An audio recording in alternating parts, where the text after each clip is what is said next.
Hi, Dodge. Hey, Pete. You asked this question, or you didn't really ask the question. You were posing the thought exercise of like how we explore what it means to be wealthy. That there's rich and there's wealthy, and then there's obscenely wealthy. And of all the things in that conversation, that might have stuck with me the most. That we're in a time and place where we collectively, many of us, are describing wealth in derogatory terms more than I feel like I ever experienced growing up. I don't have a script of wealth as an obscenity from my youth. That feels like a new thing. Yeah. Isn't that a weird one? Do you remember when wealth got gross? You remember when it became obscene? No, I do remember people sort of more. I remember it having a little more of a smile to it. Like people would describe Donald Trump as obscenely wealthy back when he was just parading around as a billionaire, but not apparently hurting anybody. Sorry out there to my conservative friends. And it was sort of like, that's obscene, but you'd say it almost with a smirk. Yeah. And now there's like, you know, when you can be a billionaire 50 times over and more, like there's a place where you start going, yeah, so you have more money than a lot of countries. What is this? Yeah. Is because you don't say that to anybody else. Like you don't say, oh, God, he is obscenely classy. Like he's right. I'm obscenely hungry. Obscenely smart. Oh, God, that intelligence is just obscene. So obscenely wise. Right. No, right. You don't ever say that. But for some reason, acquisition and like accumulation of wealth has become a thing. And I think it's because this is what I've been reflecting on in terms of our money scripts, is that for me, wealth is in the back of my mind. I know that it does not, I know that it's like, as Ted said, it's a house of cards, right? And it's very fragile. Monetary systems are fragile. They always collapse. I get it. But for me, it somewhere I have been programmed that it is zero sum. And even though I don't have a lot of money, right? When I see people with a lot of money, I look at them derogatorily because I realize that maybe in some other universe, their money is actually mine. Like somehow they've done something that they took it from me. Right. That is so backwards. I know. And I feel you, man. Like I've gone out of my way to teach my son not to use the word rich. Yeah. I catch him every time. Yeah. What is that word? Yeah. And because most of the time when we're saying the word rich, nobody says the word rich when they're talking about something they imagine they themselves could have or be. Oh, yeah. No, rich is always an other term. Yeah, totally. It's a distancing kind of term. Yeah. Well, you know, rich folks, right? Yeah. Oh, guys, filthy rich, oh, right? God, filthy they live, the people who live behind the wall. Right. There's always a wall. Right. And not only is it really not fair to some people who have great wealth, but I don't want him having anything standing between him and the achievement of wealth. Yeah. Now, I would like to make sure we're building in. So if you're going to have some wealth, then you have some responsibility that goes with it. Mm-hmm. That's beautiful. But I don't want him to think of that as other. I don't want him to kind of, have a little hitch in his step that says, if I do really well for myself, that it has to be at someone's expense, and therefore I should be really suspicious of any of my own success. Rich is chocolate. That's where it's best to use rich. Yes. Yeah. Right. Yeah. A rich enjoyment of an amazing summer would be but rich as wealthy, I don't like it. I had this experience a number of years ago where I had an opportunity to invest in a startup that was likely to do ridiculously well. This was a guy who discovered he happened to be sitting on top of hundreds of thousands of barrels of oil, and all he had to do was figure out how to get to it, and he just needed some startup money kind of thing, right? Mm-hmm. And so as we're looking at this, there was a chance that it might go meteoric fast, even if we owned a small part of it, and that it would radically change our potential lifestyle. And there was one other friend who was involved in this, and I kept on shushing him, especially at one point we were sitting at a coffee shop and somebody else was joining us, and he was starting to share with this person like, hey, well, you know, we might be doing this thing and it might be really interesting. Could change. I mean, somebody's just catching up with us and he was just sharing the news of this is certainly on our minds at the moment. And I was practically kicking him under the table because I didn't want anyone to know. Yeah, because the pie only has so many pieces, can only be divided in so many so many shares. No, it wasn't so they weren't involved at all. It was that I didn't want them to see me as rich. Oh, I was scared of how I would be perceived. Yeah. Right? But it's not brain damage because so many people do that. Yeah. If all of a sudden, like imagine you and I are friends as we've been for 30 years, and the next thing you know, Dodge has $75 million. Mm-hmm. And I can stop working forever. I can travel anywhere I want. I can just blah, blah, right? Like I live like that other group. And right? Mm-hmm. How long before that felt kind of weird? Yeah. That's the fear. Yeah.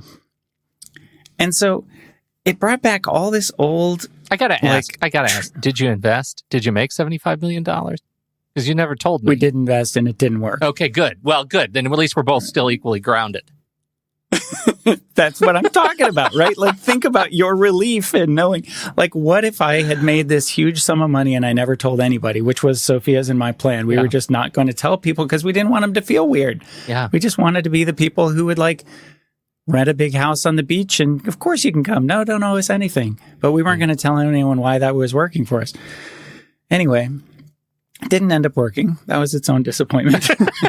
But I must admit. And maybe somewhere along the way, a weird little relief. That's its own weird curiosity. But I'll tell you what it brought up for me. We lived next to these bullies when I was a kid. And they used to ask me every day they would see me, are you spoiled? Hey, Bayard, are you spoiled? Are you fucking spoiled? Right? Yeah. And I was afraid to ever receive a birthday present they would find out about. I was afraid to ever, there it is. Right? Yeah. There it is. Yeah. And the fear was if somebody could see me as different from them, I was going to get hurt. Wow. And I have this feeling that so many people are walking around with a script kind of like that, and that it trips them up when they're about to do really well or make a great financial decision or invest in something really smart, or maybe just tighten their belts and work their butts off, you know, for the future in some way where they accumulate beautifully so that they can live with total comfort, retire early or something, right? Yeah.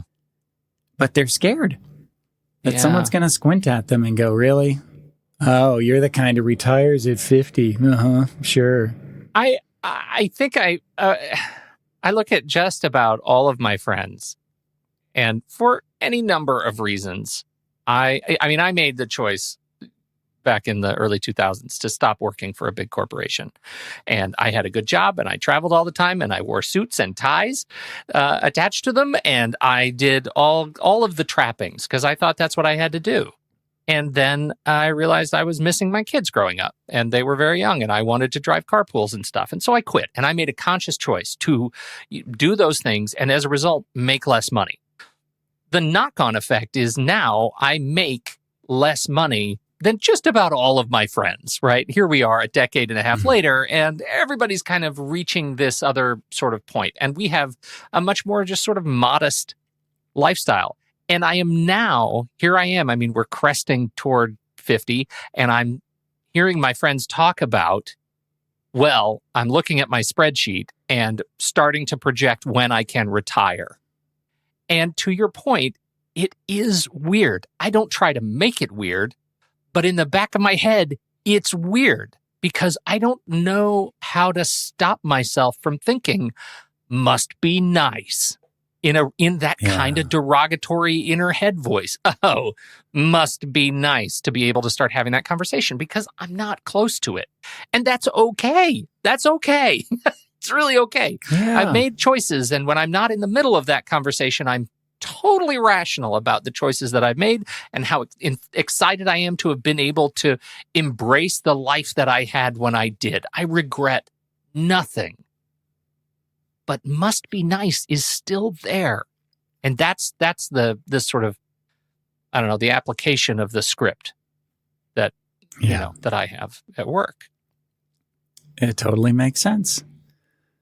And are there old flashpoints for you that start to come to mind when you find yourself in that place? Are there beliefs? Does it set in like a belief, like I couldn't have that? Or just that, does it sit more neutrally, like, I just made a choice and that's fine? I was wondering about that in terms of our role models and when those flashpoints like cement, like when they kind of really become concrete in our belief systems. Because for me, the like you talk about having an opportunity to invest in a startup, I am ridiculously conservative about those kinds of alternate investments because like I watched my dad invest in restaurants knowing nothing about restauranteering and go bankrupt, like slowly but surely bleed financially to the point that he had to declare bankruptcy. And this is from a healthy sort of middle-class upbringing. Like he was fine. He had a great retirement. Everything was great.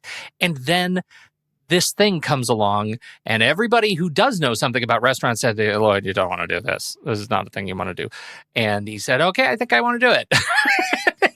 It blew up and then the market crashed and all sorts of terrible things. So for me, that role model happened when behavior, like watching that happen to this guy who has always made smart, rational fiscal decisions, and provided so much for me growing up. I watched it all implode when I was like, I don't know now, it's been 20, when I was 20, 21. And as a result, I'm like, I am like, look, if it could happen to him, it could happen to me. I wasn't 10. I wasn't like in that sort of formative, like there were no bullies on the street. But it was watching somebody that I trust and love and believe in take a risk financially that imploded. And that has impacted my risk tolerance dramatically. Right. Yeah, and the way those flashpoints, of course, tend to work, even the adult ones, but especially the childlike ones, those early impressions, we tend to overcorrect. Yeah. So instead of learning, don't invest too much money in an area that's of high risk and one you don't know anything about, like, which is a whole bunch of criteria that would be more sophisticated, we tend to just hear, don't risk. Yeah. Don't take a risk. And here's the thing that I find is so fascinating. Like, he's fine now, right? Bankruptcy was not a sign of failure. It was just a gate. It was just a stage in the process. And he declared it and he restructured and he's fine. Like, I'm the one who wasn't able to correct. He was able to do. Now he just took it. So I think I see that in a lot of people who have struggled with financial challenges, but have I guess a healthier mindset than I do. Is just that what comes with risk is loss, and what comes with loss is rebuilding. And for me, what comes with risk is loss, and what comes with loss is devastation and, death and destruction and scorched earth. So I better not do any of that. Like, I miss the rebuilding part. I don't, and I think they said something about this. Ted said something about this, which was that we internalize the failures much more than the successes. Well, that's exactly my mental model of this, which was I haven't been able to recontextualize for myself any of the successes that came after that bankruptcy. For me, it was just all about capital B loss. Yes. Well, you and I've talked briefly about this, and I guess listeners will see whether this comes to pass or not. But I've been really interested in interviewing my father-in-law as an example of a guy who doesn't fit the model. Mm-hmm. Although I even mentioned this to Ted, and Ted had an interesting take on how it probably does fit the model, but in really subtle ways. This was a guy who was born into extreme poverty, and trauma ensued and poverty increased, and his chances of getting anywhere in a family that I think literally no one had even graduated elementary school. And he went on to get a doctorate. Mm-hmm. And beyond that, went on to do really well for himself financially. It makes no freaking sense because he didn't have a single model in his whole life of someone who had ever done that. Mm-hmm. I think it'd be really fun to interview him and find out, how do you make a life like that? Yeah. Like, how are you that free? Right. And he is so free. I am really interested in like how you and I get free. Yeah. And we are not we don't have ankle weights like some people do. I mean, there are just folks who their scripts set them up for behaviors that destine them to re-traumatize themselves financially again and again. Sure. They can work that out. It can be different, but even if you and I make no changes at all, like we're above water and we're taking good care of our kids and it's going to be okay. Yeah. And even so, I'd like to be free of anything that stands in the way of any success we're meant for, Yeah. Yeah. I think that's a lot. And I think one of the things Ted says was sort of defining what it means to be, I can't remember what he was actually defining, but the result was like, I am free because I don't owe anyone anything. And so much of how we contextualize money and wealth in our lives is so directly, inextricably linked to how we contextualize debts in our lives, like what we owe others. Right. And whether that's credit or loans or whatever you've done to manifest the lifestyle that you have is to a great extent what you owe someone else. Well, and then what's funny about it is even that is psychological because it's really how you frame the debt. For most of us, the debt feels really weighty. Mm-hmm. Again, for my father-in-law, who's done really well with real estate, he's used to investing in real estate at 18%. Oh my goodness! Now, when you can do it at 2.5%, he's like, why not spend somebody else's money to buy yourself a house? Mm-hmm. Like, you put a little bit of a down payment, the bank does the rest. I earn more than the 2.5% from my tenant who buys me a house over the next 15 years. Yeah. This sounds like a great idea. How many times could we do it? Yeah. and the rest of us are like, oh God. Yeah. And he's like, this sounds fantastic. The tenants get a great little house. They buy me one over time. I mean, it's really, it's such a different way to do it. So for him, he loves debt.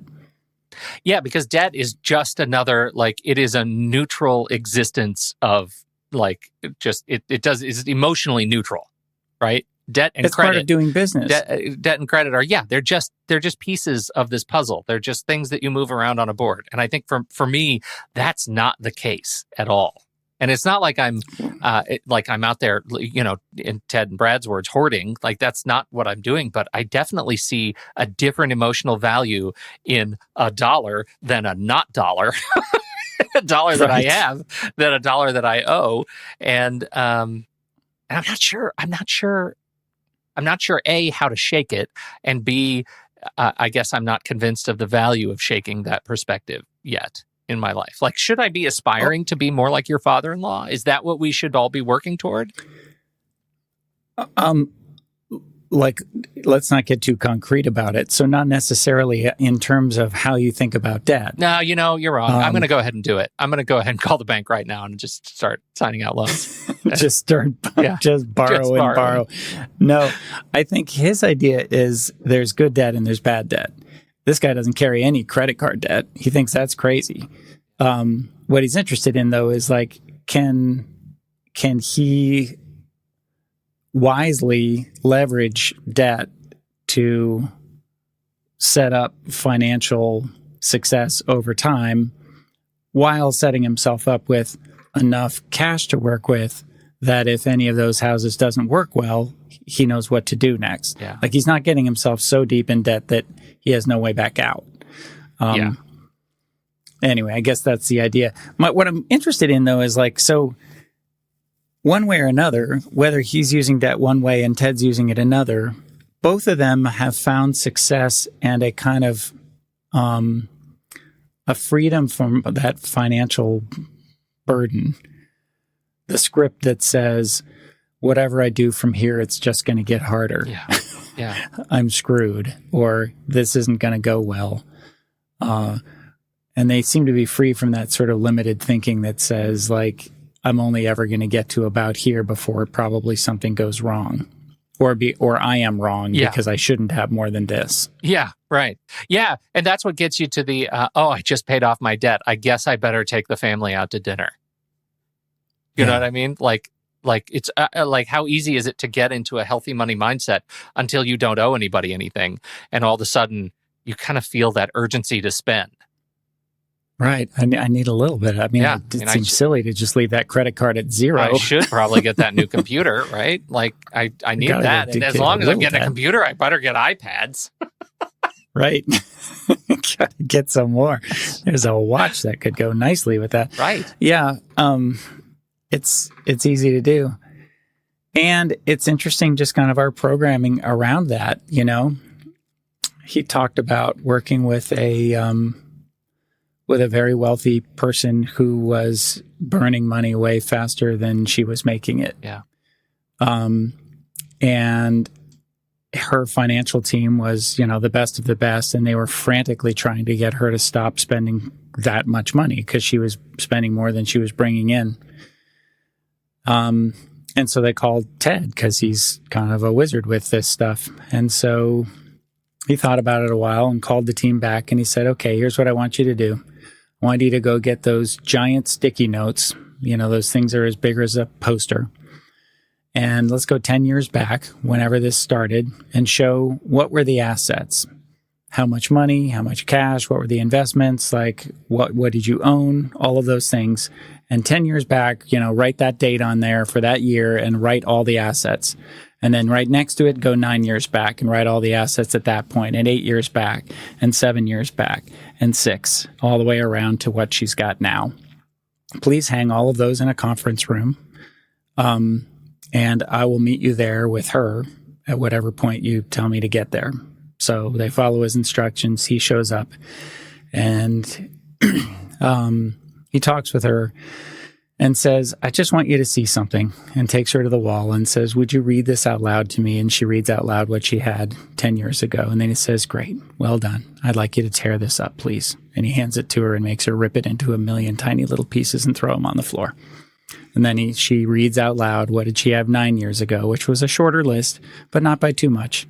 And 8 years ago, and 7 years ago, and 6 years ago. And she gets to maybe 5 or 4 and bursts into tears and turns around and screams at her financial team, why didn't anyone tell me? As she sees this list dwindling year over year over year. And at that point, because of course they told her 100 times, she couldn't feel it though. Wow. She couldn't feel it until she had to tear up the pages and see them on the floor. But how often do we do that and not even recognize, like, you're saying this exercise and I realize I should do that for myself. Like, that exercise would be useful for everyone. Yep. Wouldn't it be neat to just be able to track, right? And unfortunately, the pretty little graphs, though they help a lot, and the downward pointing arrow or whatever, it's useful, but there's something about the experiential exercise of, I'm going to write this whole thing down, see all of it, tear it up, and then look at a smaller list. Yeah. Tear that up and look at a smaller list. There's something about the physical act that really changes how things work. And what I think Ted would tell us, and I believe did in episode 3, season 1, was the part of our brain that makes decisions, repeated ones, habitual ones, isn't the conscious part of the brain. It's not a linear math problem where we add 1 + 1 + 1 and we get to 3 and then we decide, let's pick 3.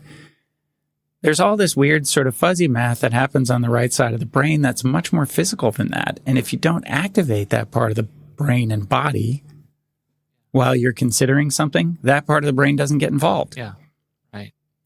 You can decide all you want with the left brain, but the right brain has to be involved, or you don't actually make you don't make a change. Well, and isn't that, I mean, that's probably most of our relationship with money is because of that imbalance. Yes.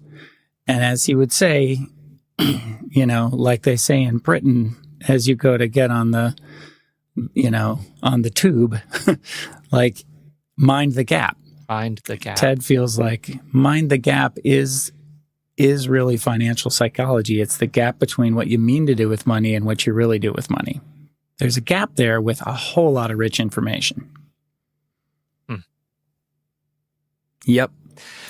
So we end up in financial behaviors that look like, denial or compulsive buying or scripts that sound like, I will spend 103% of what I have, no matter how much I have.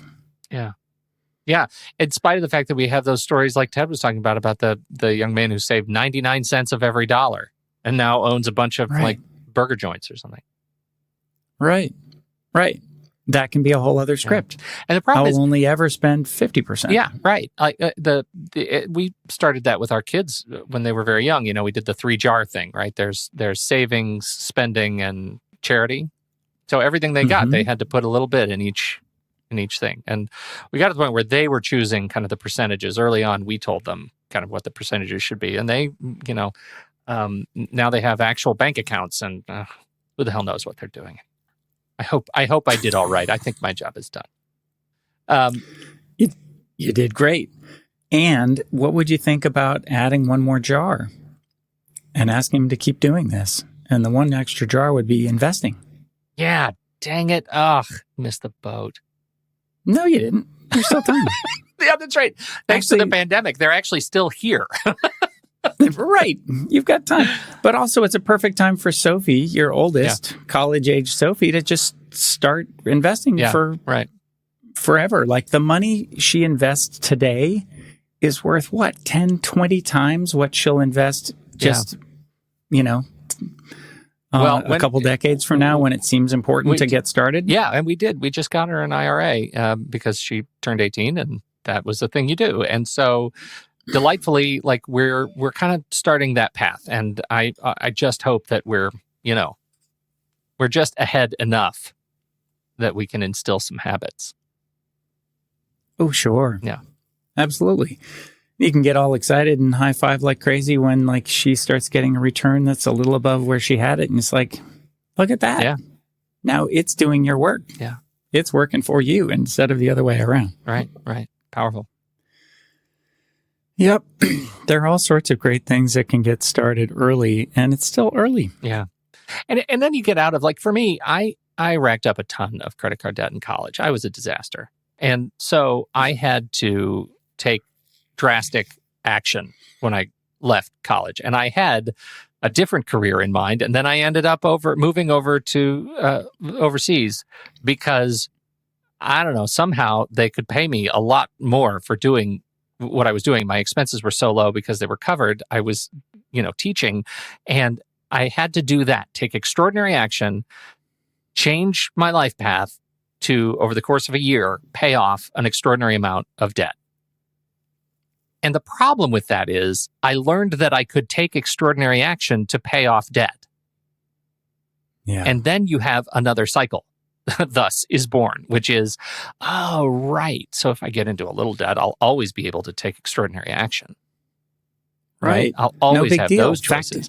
But the problem is, as you get more and more down life's path, your ability to take extraordinary action gets smaller. I can't up and leave the country now to go make a bunch of money to pay off extraordinary debt. I have too many obligations now here. So that script has to change, or had to change. And I think that's like how I just wish for anyone that, like, in terms of please let my life serve as a warning to others, that we can avoid making those mistakes by heading off those negative scripts earlier. And that's so much of what I think Brad and Ted were going for that really stuck with me. Yep. I like bridging in our Afterthoughts series like this back to previous episodes because there's so much of this that ties together. And one of the ones that flashes to mind is Nikki and her wonderful episode about ADHD. Yeah. How so? It's super common with folks who've got ADHD to end up in financial trouble. Not guaranteed, not a life sentence by any means, but it's really common in part because of the impulsivity that makes it easy to spend money quickly. And then for some, though you can, of course, learn your way out of this, especially with some help, the kind of diligence it takes to fix it, because it's so much faster to spend than it is to pay it off, can be lacking. Yeah. Right? Yeah. And so making a financial plan takes a whole bunch of executive functioning. Sticking to a financial plan, boring as that can be after a certain point, takes a whole bunch of executive functioning. I mean, that, like, it's the kind of thing where if you're out there and you're listening and you're deciding, I don't just wish my finances were different, I want my finances to be different, and I'm going to choose to make them different. I choose that today. If you get to the choose point and you have ADHD, decide who you're going to ask to help. Yeah. Yeah. Because you're going to want that. And hey, if you don't have ADHD, then guess what? Decide who you'd like to have help. Yeah. Because you're going to need it too. Yeah. Yeah. Whether it's a financial therapist or just a great financial planner, the research shows even financial planners do better if they have a financial planner managing their own money. Yeah. Because you lose objectivity. Totally you do. Yeah. Yeah. Yeah. And it's much harder to stick to a plan when it's your own plan and your own money for some reason than if it's just your job to take great care of somebody else. But I will say, like, I feel like we discovered YNAB last year. YNAB, the software tool, you need a budget. And I've struggled with software tools for a long time that really kind of trigger in my head a new way to think about, daily, weekly, monthly spending and saving. And you need a budget was that thing for me. And it has changed our behavior so dramatically by the way it asks us to make little decisions every day that it has become deceptively simple to change our overall trajectory of saving. And that has been life-changing for us. Just absolutely life-changing. And I went just bonkers with this tool. I mean, the CEO has this podcast he's done. He has like 400 episodes. I listened to every one of them. I would put them on and listen to them as I fall asleep at night. I'd wake up to them. I'd shower with him. It was an extraordinary sort of investment of time into this because it triggered so much in me that felt like home. And so I even look at it is simple, not easy to make financial change in your life. It's simple, not easy, as all things really when you boil it down. Simple, but not easy. But it's totally possible to suddenly have not hundreds of dollars in the bank, not tens of dollars in the bank, but thousands of dollars in the bank. If you're like many, many people out there who are struggling with those kinds of choices. That's exactly the kind of help I'm talking about. It's like somebody and something that helps you create a system. Yep. And if you get to a place where you know exactly what the system is and you're finding it really hard to stick to a system you know how to use, there might be some of this stuff that Ted and Brad are talking about that's involved somewhere, in that gap. Yeah. And that's where it gets really interesting to go back and find out, okay, so what are some of my earliest memories around money? And what did they teach me? Like, what's the belief that followed? Yeah. And what are some of the behaviors that I currently employ to make sure that I remain right? Our brains really like to be correct. It's very scary not to know. We'd rather know something we don't want to know than not know. Oh, yeah. So if what we know is, I'm never going to have very much money, Pete, then it's okay because you checked that box. Right. Now all I got to do is keep on acting like a guy who doesn't have very much money. It's going to be fine. I won't surprise myself there. Yep. And, over and over again, they find with people who win the lottery, literally, they tend to behave just like they did beforehand. If they were good with money beforehand, they do fine. If they weren't good with money beforehand, if they're used to living paycheck to paycheck, then the lottery becomes one giant paycheck. And as soon as they can get that all spent, they're back to home. Amazing. It is amazing. It is amazing, and it's a little bit scary because I've never been that person who just suddenly has a windfall of that sort. But you always hear this, like and we said it on the show. Like there's this, if I just had a little bit more, it'd be fine. If I just had enough, I'd be fine. I'd be able to live comfortably. And that, you say all that and then you get all that money and you never really find peace. There's a part of me that I just would like to try. I would just like to try to have that much so that I didn't have to think about it and could just get on with the other stuff in my life. I would like to see how that hits me. Probably not great. I know my brain, but I sure do. I don't like living in the constant sort of month to month like question. What's going to happen next month? That's going to be a stress.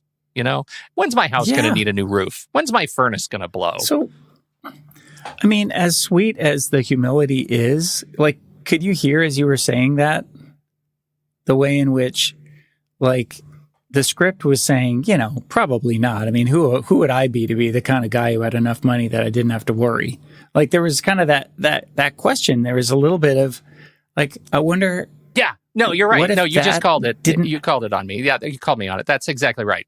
It's that was the script in play. There was the script in play right there.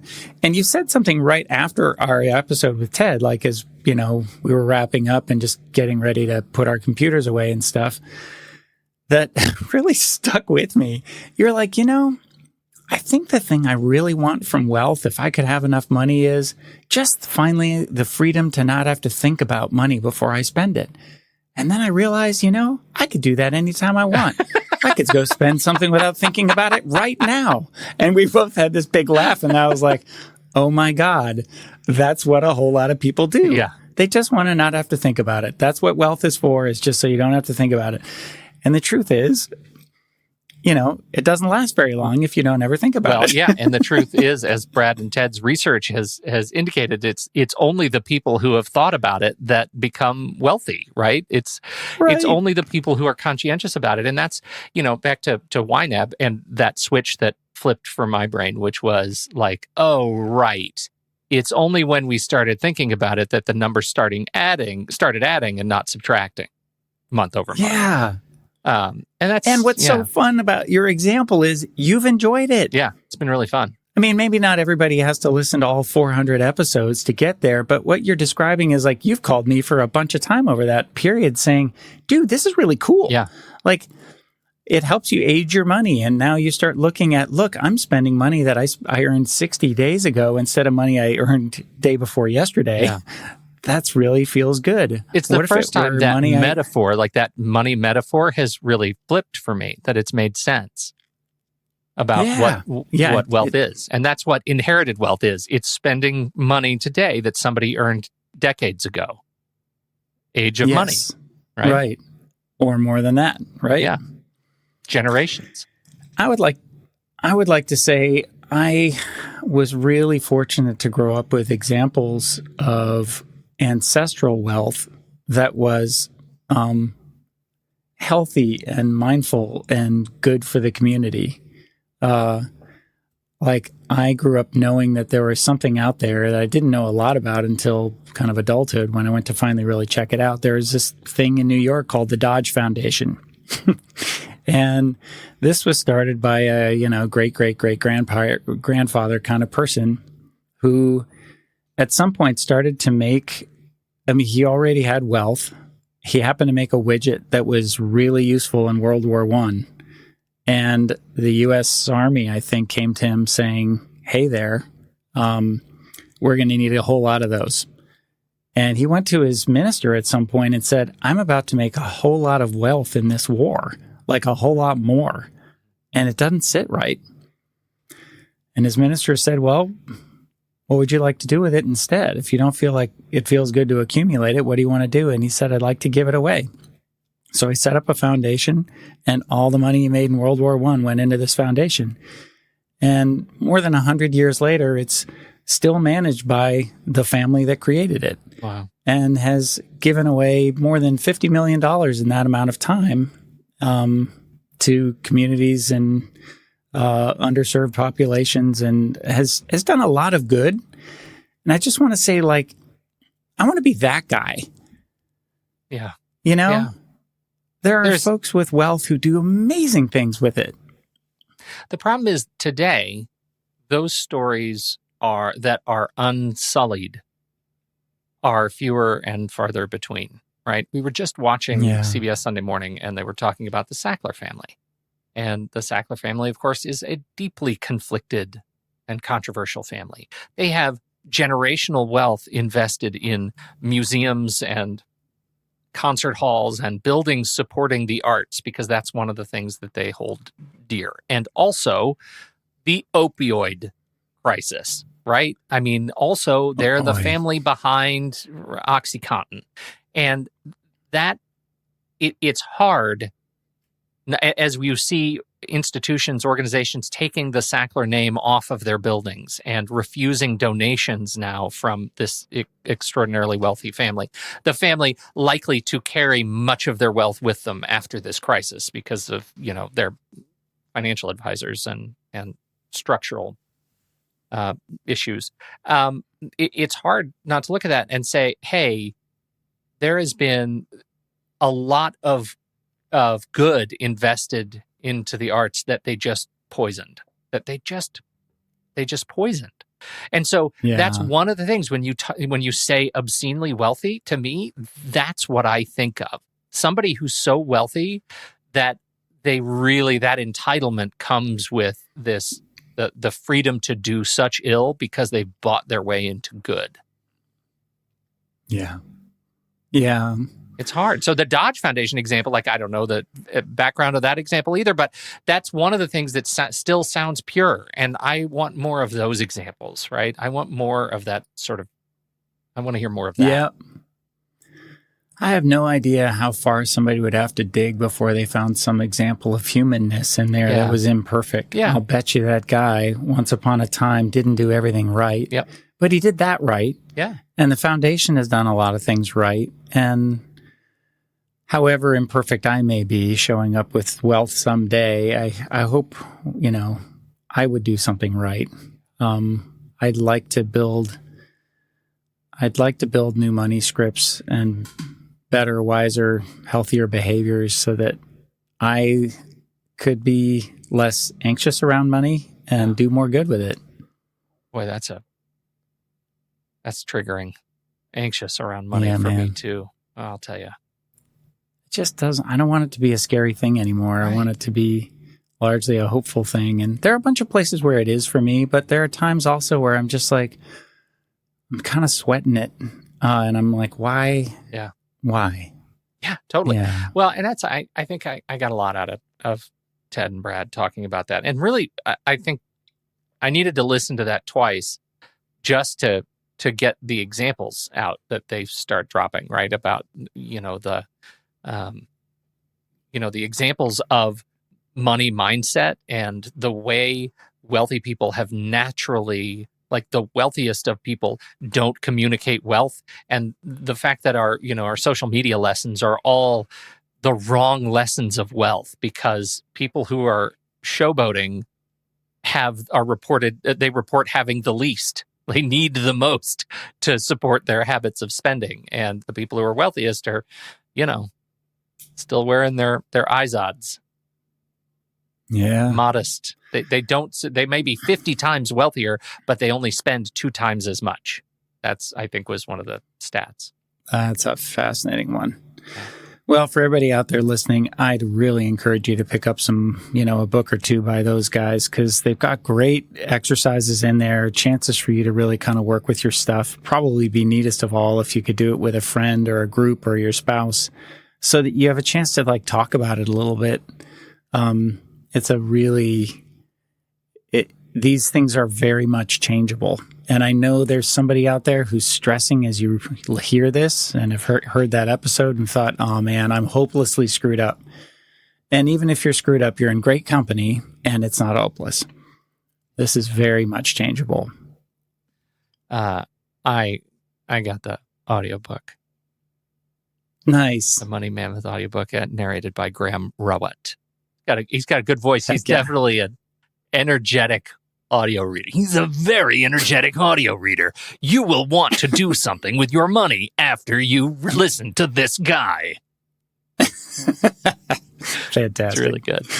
All right, man. I better run. Yeah. Good to see you, buddy. Love you. Good to see you. Love you too.